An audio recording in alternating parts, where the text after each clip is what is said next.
We're back. We sound crazy live at the Black Music Honors. Well, yes. We have the recipient of this year's Legends Award. Yeah, no. The legend. The legend. The legend. Well deserved. Well deserved. Oh, that makes me, right? Jeffrey That Osborne. makes me old. No. It makes you great.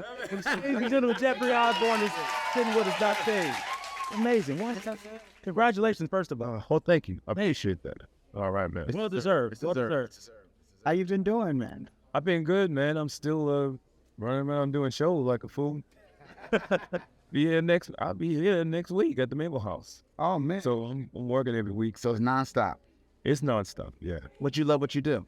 I do love it, I think. And that's the beauty of it. Yeah. To be able to do what you do, love it, and have people actually embrace it. That's the dream.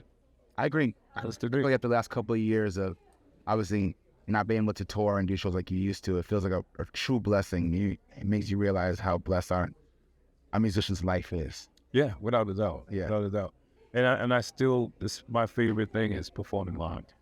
Yeah. More than the studio? Oh, way more in the studio. The studio is just you and an engineer. It's kind of cold. Yeah. Live, you get the chemistry coming back in the audience. So you give and, it's nothing like that. Man, What's your favorite song to sing live now? my favorite song to sing is still Love Ballad. I mean, it's probably my first big hit record. Yes, sir. And it's the only song that I look forward to singing every night. Because, we have songs that we record that don't necessarily like. Right. They just happen to be a hit. We're like, I got to sing this song. But that song, I never get tired of. It's, that's one of those songs. So, Is there a song that people be surprised that you're not crazy about that's one of your big hits? well, it was a song with LTD that was a hit called Never Get Enough of Your Loving, which people don't really know what it was. It really was a first hit. Okay. I hated that. You can down it. I used to hate to sing that song. So you don't do it anymore in the show or Oh, no, I haven't done that in, what? years? I was trying to count the years. I'm probably 40-some years. I've been doing it for over 50 years. He's like, I'm not doing that one anymore. That one's out the show. I started recording in 1972. So, Really? yeah. Which came first, the singing or the drumming? It was, I guess I did both together. At about 14, 15 years of age, I started performing in my own home without holding gloves, and I played drums and I sang at the same time. So, But I consider myself a singer and so a drummer, but I got my start as a drummer.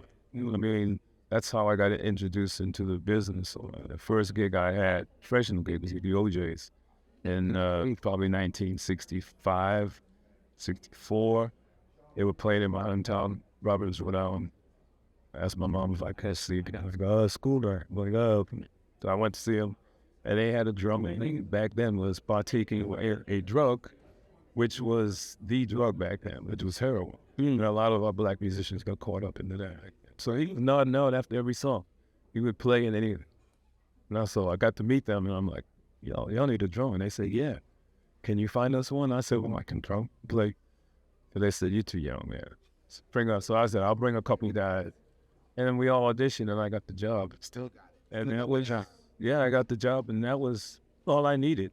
Because then I knew that I could perform in that professional capacity. So I started. So that's how I got an LTD, too. That's really. Yeah, I went to see them one night in my hometown, and their drummer got busted for smoking weed outside the club. It was a major offense back in 1969. Things have changed, have they not? Things have changed. That's right. Yeah. Right. And so the club owner asked me to sit in. I sat in, played a few songs, and they asked me to join them. So I got a job basically from drumming, but I always consider myself a singer. So I owe my career to drugs. So who are you listening to today? Like, who are some of your favorite artists that you like? Hey, you know what? They got the goods. Today?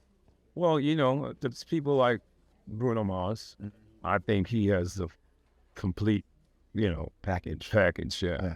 And then, of course, Beyonce, she ain't young anymore, though. No? But, We the same age, but it's all the house. okay. I mean, the young age. Because she might see this, Miss Dodge. Well, I want to make sure she knows it's all love. So she's a pro. Yeah, she's a pro. Yeah. But things are different today than they were. I don't hear as many identifiable voices If I go back to when I was coming up, you heard Aretha, you knew her, Slicky, you knew him, yeah, Stevie, you knew him, Dion, you knew him. Now I have to ask my kids, who's that?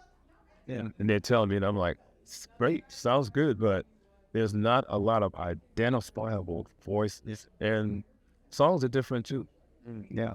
When you think of the songs that were back in the day, there was a verse, there was a bridge, there was a chorus. Yes. Now everything is written just off a verse, so there was a lot of character to me in the music back then. Yeah. But these young kids are huge stars, and I have to respect what they do, and I like what they do, but it's just different. It's a different era, Yeah. Everything's changed. We talked about drumming, we talked about singing, but you're also an accomplished songwriter.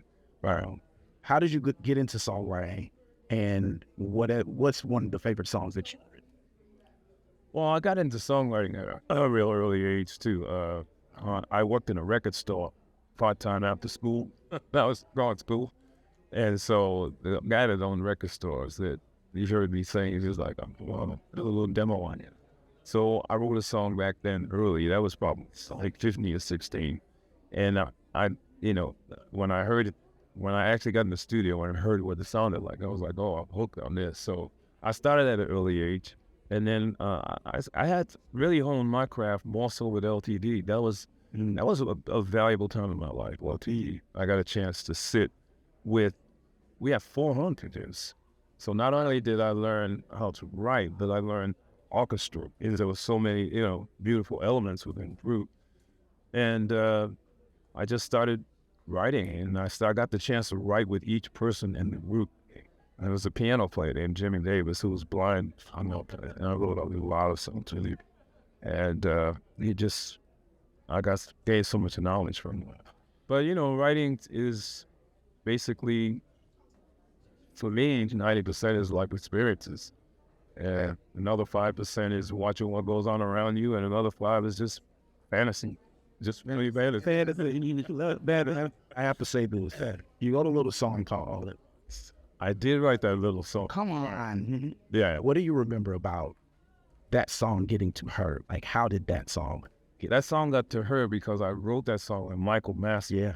Michael Master produced it. The her was speaking of, by the way. Whitney Houston, right? Okay. Sorry. Michael Master was producing Whitney Houston's first album.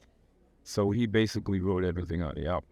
Now, I wrote the song with him and I recorded it, but I didn't put it on my album. When I was working with George Duke, he was a producer, and back then we had like a little thing where, you could 2 R&B ballads and 2 pop ballads. Yeah. So I took We're Going All the Way over all at once. So it was sitting there. So he called me and said, I got this new artist, Whitney Houston. She's really good. I'd like to use that song. Can I use the song on her? I said, okay, it's your song too. Go ahead. Let's do it.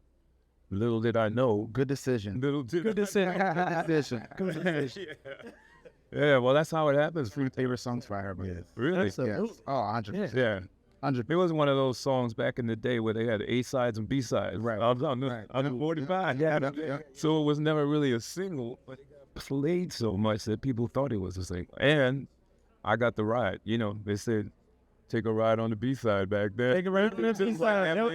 It was worth it. She also opened for you too, right? She did her first tour. She opened. I have the picture of the ticket on my phone. It's amazing. And the ticket was $15. $15. Wait up. That's crazy. That's a package right there. Exactly. What? It was. I'll show it to you. The picture. It's like she looks like a little kid.